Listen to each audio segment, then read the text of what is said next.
আসসালামু আলাইকুম। আমরা চলে আসলাম সেই মহসিন চাচা এবং তার স্ত্রীর জন্য বাজার নিয়ে। আমেরিকার মাসুদা আপার মেয়ে শাম্মী আমাদের জন্য প্রতি মাসেই 6,000 টাকা করে দিচ্ছেন বাজার করে দেওয়া, এবং সাথে সাথে আমরা কিছু নগদ অর্থও দিয়ে যাই। আসসালামু আলাইকুম। আচ্ছা, কেমন আছেন? রমজান মাসে আসছিলাম, আপনার সঙ্গে দেখা হয়েছিল না? ঈদের আগে আসছিলাম আপনার জন্য। এই যে ফতুয়া লুঙ্গি দিয়ে গেছিলাম, এটা কি ওইটাই নাকি? হ্যাঁ, এটাই নাকি?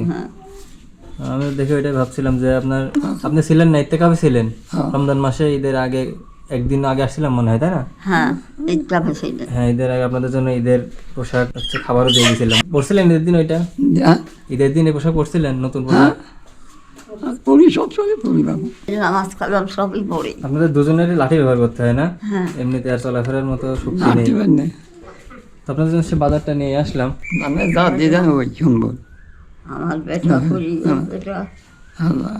না, আমরা যেটা দিয়ে যাচ্ছি এটাই আপনাদের একটা সম্বল, তাই না? আমি দান করি, ওটা আমি লোকে দিই দান করি। আপনারা দিয়ে যান তো আমার আলাদা, আমার কিছু খাই আবার দিয়ে যাবো লোকে। আপনি কি মাত্র মসজিদ থেকে আসলেন নাকি? আমি নাচ পাই গেলাম। তো যেদিন আসি দেখি আপনি হয় মসজিদে আসেন বা মসজিদে থাকি, এরকমই হয়। সকালে যাই, নাচ পাই আসি। প্রতি মাসে তো আপনাদের জন্য 25 কেজি চাউল, পাশাপাশি ডাউল, তেল, মশলা সবগুলো দেওয়া হয়। তো এখানে যে 25 কেজি চাউল, এখানে 1 কেজি ডিম, 30টা ডিম আছে। পাশাপাশি আমরা 2টা সোনালী মুরগি নিয়ে আসছি। হ্যাঁ,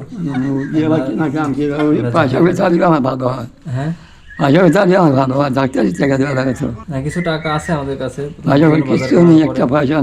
বাজার করার পরে কিছু টাকা বেঁচে আছে, ওইটা দিয়ে যাচ্ছে আপনাদের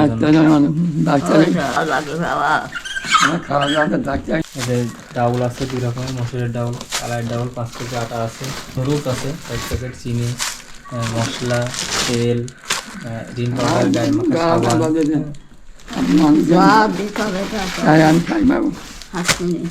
আপনাদের জন্য বাজারগুলো করার পাশাপাশি 2টা মুরগি নিয়ে আসা হয়েছে। এই সবগুলো মিলে খরচ হয়েছে 4,700 টাকা। আর এখানে হচ্ছে 1300 টাকা, 1350 টাকা বেঁচে গেছে। এই ওষুধ টাকা না থাকলে ওষুধ খাতে পারিনি, 3 দিন ওষুধ পড়ে গেছে। প্রতিদিন ওষুধ খাইতে হয়? 7 দিন ওষুধ খাইনি। আপনার প্রতিদিন ওষুধ খাইতে হয়? হ্যাঁ, আপনার ওষুধ খাওয়া লাগে নাকি প্রতিদিন? আপনারা এই টাকাটা দিয়ে যদি ওষুধ কেনাই বেশি জরুরি হয় তাহলে ওষুধটা কিনেন, আর পাশাপাশি যদি কাঁচা বাজার কিছু করতে চান যেটা দরকার, কিছু লাগবে না। ঠিক আছে, আপনাদের যেটা প্রয়োজন বেশি আছে, প্রয়োজন অনুযায়ী খরচ করেন, সমস্যা নেই। আর আমেরিকা থেকে মাসুদা আপার মেয়ে শাম্মী, যিনি আপনাদের এই প্রতি মাসে বাজারটা দিচ্ছেন, ওনার জন্য মন থেকে দোয়া করবেন, ঠিক আছে? দোয়া করি, আমি তো সবসময় দোয়া করি, আমি নামাজ পড়ে দোয়া করি। বাবা ওরে শোনা, আমি দোয়া করি কই যে আমার মেয়ে সুখী শান্তি থাকে, আমার দিক তাকাচ্ছে, আল্লাহ সুখী লাগে, আমার দিক তাকাতে পারে। আমরাও দোয়া করি আপনাদের জন্য, যে আপনাদের আসলে অনেক বয়স হয়ে গেছে, আপনাদের বাকি জীবনটা যেন একটু ভালোভাবে অতিবাহিত হয়, এরকম আমরা প্রত্যাশা রাখবো। দেশ প্রবাস থেকে পাঠানো ভাইদের এই সহায়তা আমরা আপনাদের মতো মানুষের কাছে ঠিকভাবে পৌঁছে দিতে পারি, এজন্য আমাদের জন্য দোয়া করবেন।